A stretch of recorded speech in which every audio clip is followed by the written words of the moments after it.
Hey, what's going on, guys? Hey, Zero for another Chaos Zero Nightmare video, and today I wanted to make a showcase slash guide on one of the best 4-star damage dealing units in the game, that obviously being Tressa. Tressa, when paired especially with Hugo, becomes one of the best teams that you can possibly make in the game at the moment. Even when by herself, Tressa also deals a lot of damage, but the bread and butter is with Hugo most definitely. Now, before we go over why they work so well together, let's take a quick look at Tressa's cards to see what she's all about. Her starting cards are Dagger Throw, and she has two of them, each of these dealing damage to the enemy and applying 2 Agony. And Agony is basically a DOT. It provides damage over time to the enemy once the turn ends. As soon as the turn ends, the enemy will take the damage from the amount of Agony that Tressa has applied. Next, we have her Touch of Darkness. This one is pretty basic for the moment. It gets better later on, but as of right now, you just heal and that's pretty much it. Then we have her Unsheathed Dagger, probably the third or second best card in her kit, and it creates 2 Shadow Daggers. It does have some Epiphanies that lets you do it for 0 cost. This one creates 3 Shadow Daggers. This one creates 1 Shadow Dagger, and at the start of the turn creates another Shadow Dagger. So this initially creates 1 Shadow Dagger the first time you use it, and then the card goes away because it is a upgrade card. And as you know, upgrade cards go away the first time you use them, and then the effect lasts for the whole round. So after you get your first Shadow Dagger, this continuously makes 1 free Shadow Dagger each time you start your next turn. Then we have this one over here, which creates 2 Shadow Daggers and gives 3 Agony effect to the created Shadow Dagger. So this just makes it apply more damage over time. And then this one is probably the worst one, which is create 4 Shadow Daggers. And while that may make the most Shadow Daggers in her kit, it also has exhaust, which means it's a one-time use, and I really don't like cards like that. Moving on to her Epiphany cards, it's a skill card called Curse, and for 1 turn when using attack cards, 1 Agony. Just even more Agony than she already provides, and if we look at the Epiphanies, this one provides 1 Agony towards random enemies. This one for 2 turns provides 1 Agony when using attack cards. This one is a lead card, which means at the start of the turn, 50% chance to reduce the cost by 1, and the effect is removed when another card is used, so you have to use this first, which is why it's a lead card. You lead with it. And if you use another card when it does give 0, it takes away the effect. So you make sure you use the lead card first if you do decide to pick this one, although I don't really recommend it. Next, we have an Outbreak of War, once again costing another skill point compared to these two over here at 0. This one gives 2 Agony to all enemies, and at the start of the turn, another 2 Agony to all enemies. And this one, that costs 2. This one costs 2. We're trying to be skill point efficient. You might as well not even take a look at this. Moving on to, I'm going to skip this one. We're going to save the best for last because this is the bread and butter of her kit. But moving on to Cursed Gouge, we get 2 Agony Imprint and 2 Agony Weaken. This one you can't get Epiphanies for, but it does cost 0, so just use it whenever you get it. Then we have her Vital Attack. This is basically one of the highest damage dealing moves in her kit. Although casting 2 skill points, it can get pretty crazy with some of the Epiphanies. So for the first Epiphany, she has another lead one. Remember, you have to use lead at the start of the turn for it to take effect, and this could possibly give you a chance to reduce the cost by 1, although I never really go with any of the lead cards as it forces me into playing a certain way, and I like, doing what I want when I play the game, being able to adapt to any situation. This kind of forces you into a certain playstyle. And then we have this one that does a certain amount of damage times 3, and if the target is in agony, it does 70% more damage. This one, certain amount of damage times 3, and then for 1 turn, you get plus 50 agony damage. This one, a whole bunch of damage times 2, and if the target's agony is 3 or more, this triggers 1 more time. I do really like this one. And this one is damage once again times 3 and plus 10% damage per the target's agony. So this one can get really crazy based on the amount of agony that is currently applied on the target, and it's probably one of the best ones that you can get, as well as this one as well. Next, we have the bread and butter of this build that I am making, Shadow Reload. And by itself, when it's just normal without any epiphanies, it heals you and creates one advanced shadow dagger. But this advanced shadow dagger, while it does have retain, it does use one skill point, and we don't really like that. But if we go over to her epiphanies, I'm not even going to go over the rest. I'm just going to go straight for it. Shadow Reload, Upgrade, Outbreak of War. This is the one that you want. If you don't get this one, you might as well reset the build and go make another one. This one changes from Tressa giving heals to herself to one being healed by a skill card. It creates one shadow dagger. So every single time you are healed, you get a shadow dagger. Whether it be by Amika, Ania, or even Tressa herself. Remember, she does still have the skill for healing in her deck. She can even do it herself. You get one shadow dagger. And to make this even crazier, you can actually duplicate this card. That brings me into my save data section. You can duplicate this card and get multiple of them. And as you know, when you get multiple of these, it stacks. So now when you get healed, you create two shadow daggers every single time. And since it has Outbreak of War, you get this at the start of your turn, you use it, and you never have to use the skill again. It takes effect for the whole rest of your battle. And now, as you can see, I only have two, but I've seen people with three or even four shadow reloads. Four might be overkill, but three is like the sweet spot. Every single time you get healed, you create three shadow daggers. That's insane. And then the shadow daggers all cost zero, so you just get free attacks over and over again. And as we know, that is exactly why she pairs so well with Hugo. Every time your ally attacks, Hugo does a follow-up attack, and since Tressa attacks so many more times than the average unit, this is why they are the perfect pair for each other.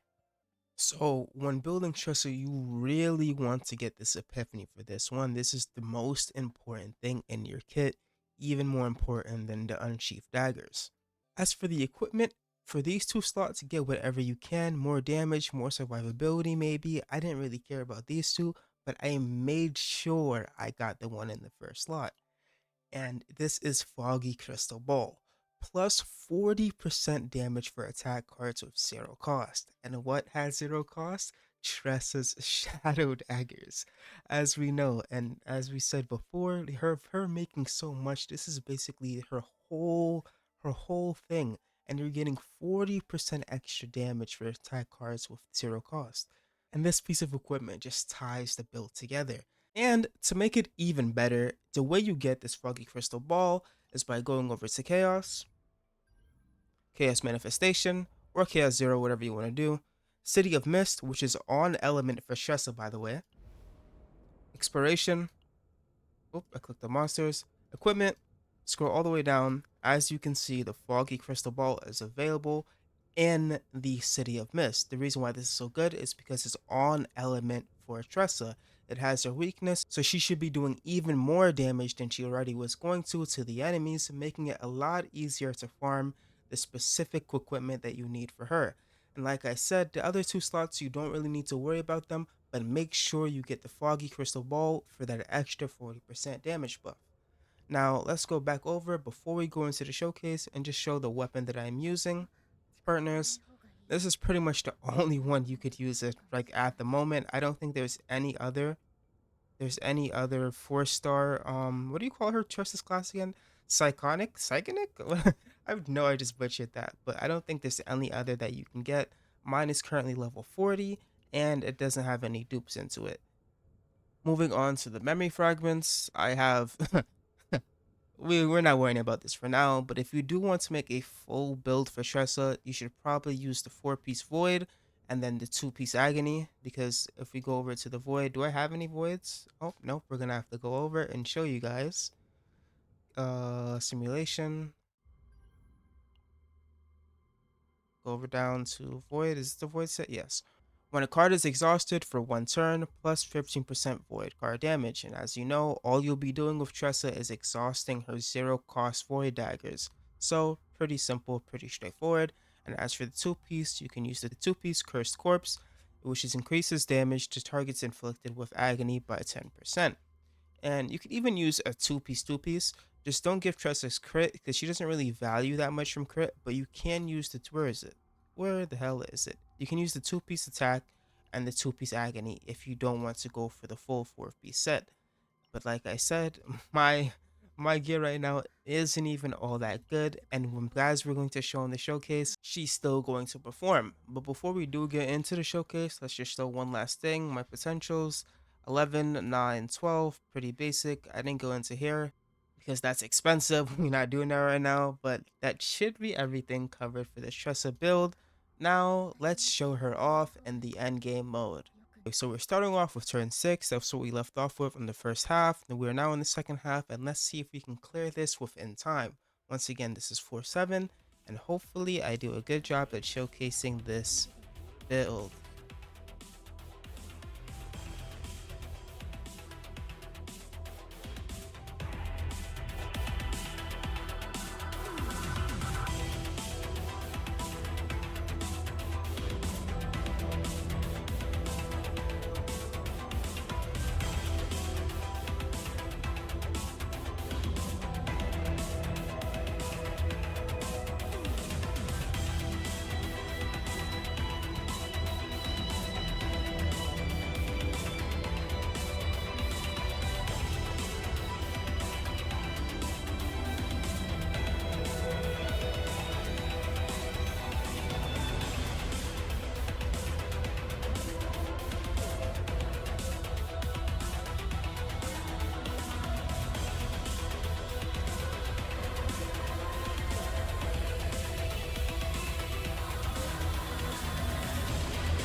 Alright, so that was the showcase.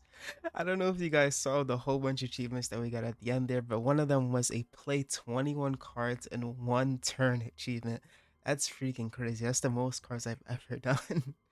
But I guess you guys have seen the full abilities of the Tressa slash Hugo team, especially with the healing Epiphanies and just how broken it truly is. Hopefully the guide did explain everything properly, but as always, if you still have questions, comment it down below. I'll be sure to answer them. This was Hayes. Peace.